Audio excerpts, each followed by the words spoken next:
voulais savoir un petit peu votre avis sur, si vous considériez un montant minimum de revenus de base, en imaginant, hein, que le mode de financement derrière est accolé, disons, à la question du montant.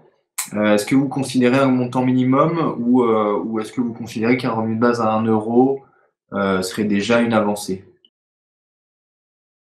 Oui, je voulais dire, est-ce que le montant du revenu de base doit être indexé sur le montant seuil de pauvreté?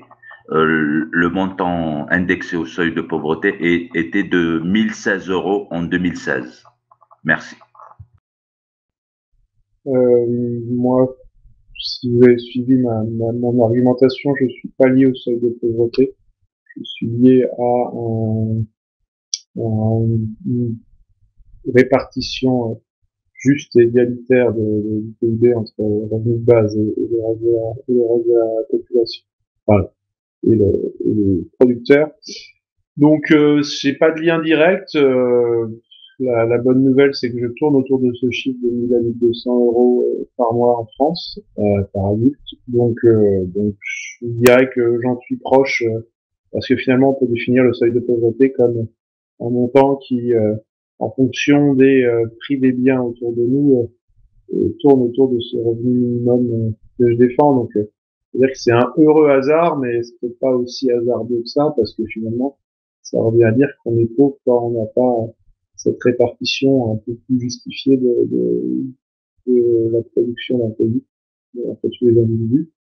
Et puis par rapport à la première question d'avant, donc non, moi un revenu de base qui ajouterait 1 euro, ça m'intéresse pas. Je suis pour un revenu de base très significatif qui démarre au moins à 1 000 € et qui permet de vraiment rechanger complètement la façon dont on pense le système de protection sociale et la façon dont on pense la libération et l'émancipation des individus.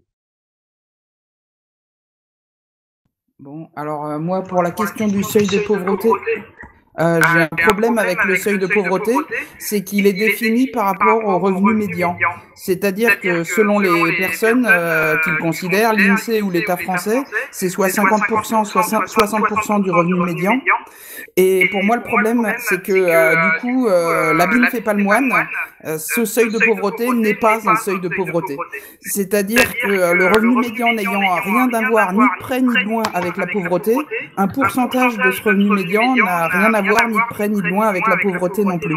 Si c'était un pourcentage du revenu moyen, je commencerais à y réfléchir, ça pourrait commencer à avoir le début d'un sens.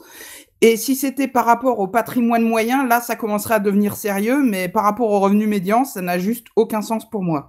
Donc, comme Sébastien, mon critère n'est pas lié au seuil de pauvreté. Et donc pour la deuxième question, enfin la première, parce que j'ai répondu à la deuxième d'abord, on se retrouve avec le critère minimum que j'ai dit tout à l'heure, qui ne peut pas s'entendre seulement sur le montant du revenu de base. Il faut toujours le regarder avec les allocations sociales qui est à côté.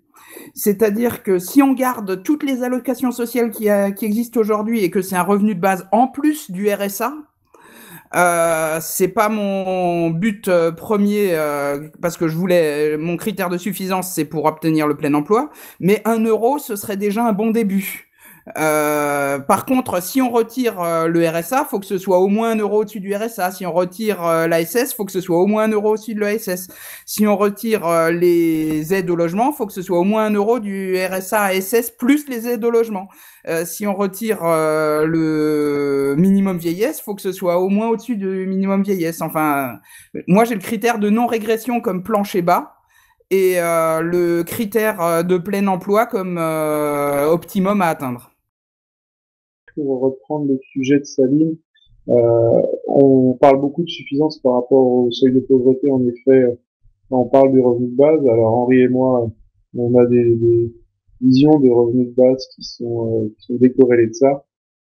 Mais grosso modo, on arrive quand même des montants qui sont pas extrêmement loin quand on fait les calculs.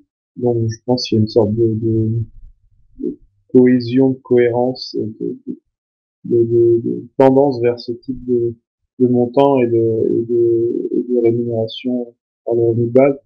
Alors après, je sais que le débat actuel en politique tourne autour plutôt de 600 à 750 € par mois pour un revenu minimum.